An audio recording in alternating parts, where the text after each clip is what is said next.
What's up guys, it's Buster here coming at you with another Star Wars TCG deck profile. We are sticking at the dark side of the Force today, looking at a deck that actually could be a neutral deck, but there are certain bonuses on the dark side card list that I think are worthwhile putting in here. Of course, from the title card you will know that we're talking about my Dark Side Tusken deck. Let's jump right into it, starting with characters, and really the whole reason why you want to even bother building this deck. Tusken Sharpshooter, this guy might be slow, but it comes down with accuracy 1. That's not where the show stops, that's where it begins, because we have the next effect. As long as this unit is in the character arena, each of our other Tuskens gets accuracy 1, and guess what, this card is not even unique, which means you can get 4 of these out. Yes, they will all give each other accuracy 1, and they all have accuracy 1 themselves, so this is definitely the card that makes or breaks this deck. Imagine a dice game, a card game with dice in it, where you don't have to roll the dice anymore because all your hits will be there. All your hits will hit, all your attacks will hit. Every single time you roll the dice, all of those rolls will hit if you get 3 of these guys out. That's what we're aiming for. So what Tuskens can we include to be pumped up by our sharpshooters? Well, I got 4 copies of Massiff here, the favorite pet of the Tusken village. This guy is not very powerful but very quick, and you do have that stun too, so if any one of your dice rolls hits, hint hint they will, then you're also dishing out stun 2s, which of course means your opponent, if they survive, they will be able to roll 2 less dice against whoever they attack when they get hit with that stun 2 effect. So 4 massives in there, they're pretty good with their speed. We do have 2 copies of this guy is fast, and as long as you have more units in the character arena than your opponent, this guy gets +2 power. So you might be rolling 4 because guess what? You normally will have more units in the character arena than your opponent. This is very much a swarm-like deck.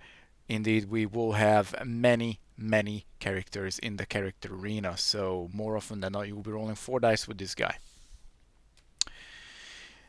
I'm also rocking 4 copies of Tusken Raider. Might not look much on the surface, but it does get +1 power for each other Tusken in any arena. Now, that could be maybe 0, but we could be easily looking at +4, 5, 6 power on this unit. You could be rolling easily 6, 7 dice with this unit, and they're all accuracy 1, accuracy 2, accuracy 3. You will have no problem hitting with those dice rolls.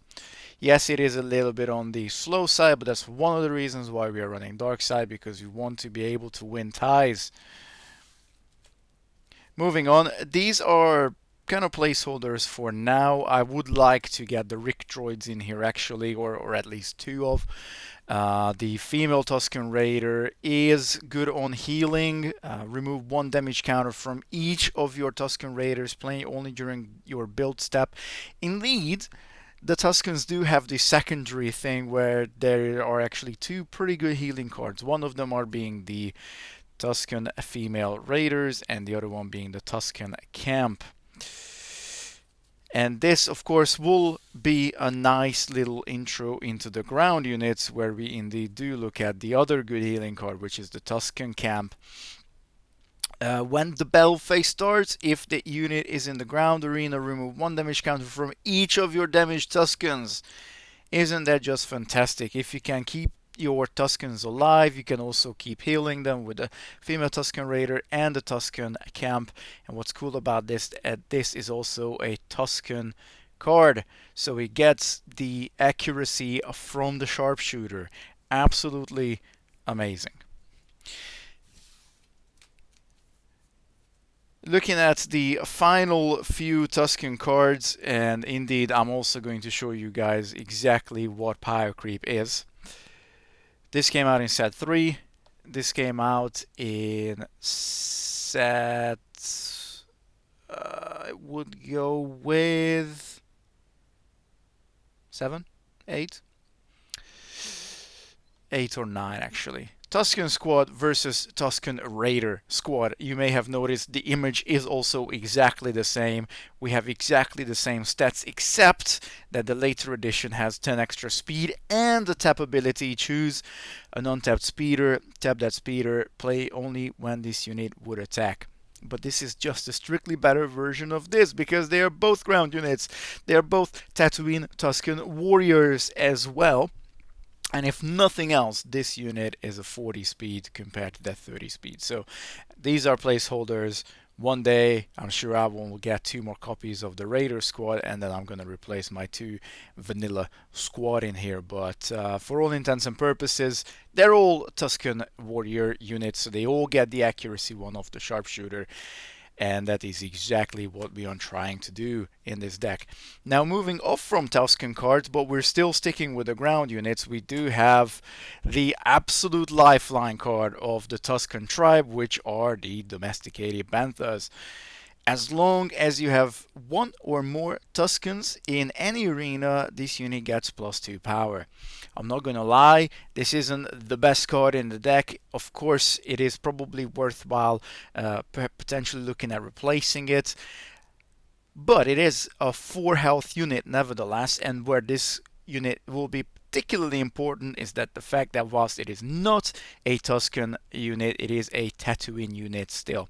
And of course, no surprise here, all of the Tusken units are also Tatooine units. And when we look at the location that we use in this deck, this is all going to make sense to you guys. So just remember that all the characters and all the ground units are Tatooine units.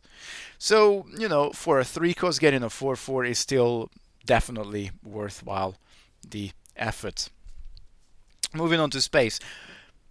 Unsurprisingly, there are no Tusken space units, or at least none that I know of in the original 10 sets, so we kind of had to just go for roughly what was in the binder kind of thing. So let's start with 2 TIE Fighter DS-55-6.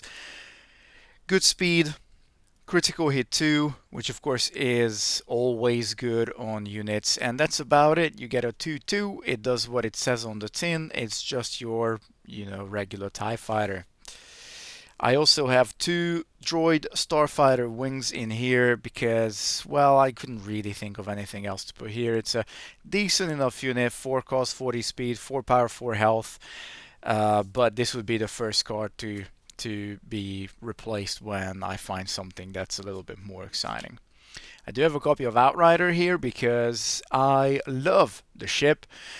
It does have an upkeep, pay 1 build point or discard a card, or you have to tap it. But we have accuracy 1 and shields 1 on this card, which is fantastic. I have said this in my previous videos. If a card has accuracy 1 or 2 or even more on it, or armor, then I'm gonna take it. If it has both, then that's just the holy trinity, the card with both the armor and the accuracy. This time we don't get the armor, but we do still get shields 1, which is fantastic. All for a 4-cost unit. I also run 1 copy of Vader's TIE Fighter. Again, accuracy 1, pay 1, and it can get +1 power. And it's a good speed, so it's in the deck for now. This card is so evil. I do like Tyrannus' Solar Sailor very much because it's got a good speed again, critical hit 2, which is really cool. But when this unit's attack ends, you may retreat Tyrannus' Solar Sailor. So hopefully with that 60 speed, you will be able to get a couple of hits in. If you're lucky enough, you get that crit off, and then you just go ahead and retreat it. But it's done its damage. Next turn you're gonna untap it, unretreat it, and the cycle continues. I also run 1 copy of Slave 1B, predominantly for that stun, and of course the fact that again it's a relatively cheap ship that just gets the work done. I'm currently trying out 2 copies of the YV664 Life Raider. It's a very average unit, but it does have shields 1, and you can discard this unit from the space arena to gain +2 build points during your turn. So I thought, you know what if the unit takes a couple of damages, and then when it's just about still left alive on a health, if it's lucky enough, then you go sack it, get +2 build points, get even more characters or ground out, because ultimately you want to control the character and the ground arena. That's where you want to win. And then finally, to larger units, just to make sure that we do indeed have some beef in the deck as well, we have 2 copies of the Imperial 2 class Star Destroyer, which has armor and 6 dice to roll, and of course that 5 health when it's of course backed up with the armor keyword, then it's going to be pretty fantastic, to be honest. But remember what I said about the character and ground units being all Tatooinr. Well, this is where the Juicy comes in, and this is the juicy that makes this deck so fruity. At the end of the ground battle step, Juicy does 1 damage to each non-Tatooinr ground unit. Why is this cool? Well, because it can finish off those nasty units that may just not have gotten enough damage to kill them. It circumvents armor, it circumvents shields, it circumvents everything. Just every ground unit will be dealt 1 damage, unless they are, of course, Tatooinr units, and that's what we have. We got the Tatooinr ground units. All of them are Tatooinr ground units, so we can just shoot our opponent's guys off, finish them off with the Juicy, which is rather satisfying. Moving on to the mission cards, I do run 2 copies of Probe the Galaxy to be able to actually find the Juicies, because I only got 2 copies of that card. So this is how I make sure that I see it more often than not. I think it's quite a key card for this particular deck when it's built around Tatooinr units, and of course predominantly Tusken Raiders. So 2 Probe the Galaxy, and I do have 3 copies of Splintered Republic, apologies. 3 copies to be able to ideally search out more Tusken sharpshooters. You just need to lock yourself into 1 sharpshooter, and then hopefully you'll be able to get the rest with the Splintered Republic card. If you don't know what it does, well, you can search your deck. You may take a card from your deck with the same name as one of your units in any arena. It doesn't have to be a sharpshooter, but again, I highly recommend you get those sharpshooters as soon as possible. You can technically search for any card that you already have in play, any unit that you already have in play.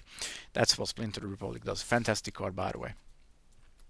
Moving on to the battle cards and finishing off the deck profile with battle cards, we have 1 copy of Tyrannus' Gift. This is more of a placeholder than anything else, but paying 3 force to reduce an attacking unit's power by 5 is actually a pretty good investment, particularly on in a deck where you're not using your force for anything really. Got 2 copies of Hero's Dodge. Pay 1 force, prevent up to 2 damage to any one of your characters. That of course is to ensure that our sharpshooters are kept in play a little bit longer. We're trying to win early with this game. Once we fizzle out, then there is not much that can bring us back to the game. That's why we also have 3 copies of Jedi Intervention, which allows another one of our character units to have intercepts, protecting the sharpshooters ideally, but this can also be used, of course, for any other unit in a particular arena. It has to be in the same arena. Got 1 copy of Dark Speed. This is just to boost the speed of any one particular unit. What I love about this card is that it doesn't cost you anything besides the card itself from your hand. So no build points, obviously no force cost either, and it's just plus 30 speed. I would love to get more of this card one day. And then finally, we have 4 copies of the Trade Federation Offensive. This is perfect for our ground or space units. We can only use them on those. You're normally going to be using it for the ground units. We pay for force. All of your ground units will gain plus 30 speed, or you can do that for space. All of your space units gain plus 30 speed. Again, it's just trying to boost the slow speed units that we got in this deck by ensuring that they have a little bit of an extra boost. And again, you just want to take out your opponent's critical units, units that can deal a lot of damage, units that can perhaps spread their damage, or they have overkill or anything else like that. You want to take them out as quick as possible, and then you can go from there. But guys, this is it. This is my Dark Side Tusken Raider deck profile in its current form for Star Wars TCG Wizards of the Coast. I hope you like this deck profile. I hope I made it quick enough, and I hope you will tune in next time again, because I still have deck profiles to share with you in this card game, in other card games, in every card game, probably on the entire planet. But up until next time, Saiyan signing out. Peace.